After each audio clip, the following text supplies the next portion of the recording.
And as the CDC changes the guidance for vaccinated people, attention's turning to schools. Will vaccinated students and staff be able to take off the masks or not? Nicole Ford's working to get some answers. She's live in Green Tree with what she found out. Nicole. Christine, I'm told by a number of school superintendents that the state's Department of Education was meeting with the state's Department of Health today to answer that question. As for an outcome or any new updated guidance, right now it's still a waiting game.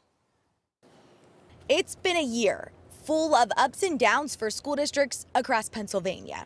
Education's oftentimes a black and white concept where it's either this or that. And sometimes when it walks the line, it makes it hard to make decisions. When it comes to COVID-19, McKeesport Superintendent Dr. Mark Holtzman says it's a lot of walking the line.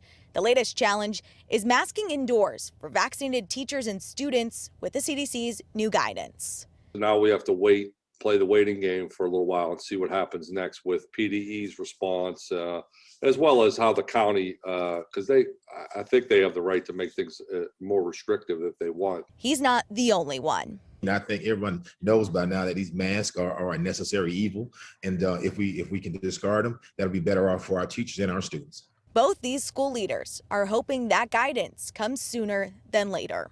We need to know now. We can't find out in August like last year. We need to know what we're up against now. When it comes to masks, it's not just a question of teachers, but what about the students now that kids 12 and older are eligible for the vaccine? It's challenging because we can't ask for vaccinations, or they appear through the discussions it's not going to be a mandatory vaccination. So if that's the case, how do you legitimize those things? That's a concern we heard from parents who didn't want to go on camera.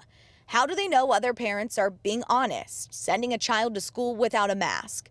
Plus, one mom telling me that her child isn't vaccine eligible yet.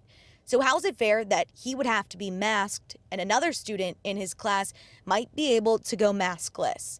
All questions districts hope the PD answers sooner than later.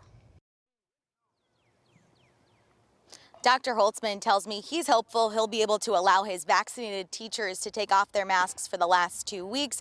But Pittsburgh Public Schools say they're keeping their same mask policy in place regardless of what the state says, at least until summertime. Now, I have reached out to the state's Department of Education to find out if and when this new guidance could be coming or if it ultimately will be up to each individual school district to make those decisions. We're still waiting to hear back. Reporting live in Green Tree tonight, Nicole Ford, KDKA News.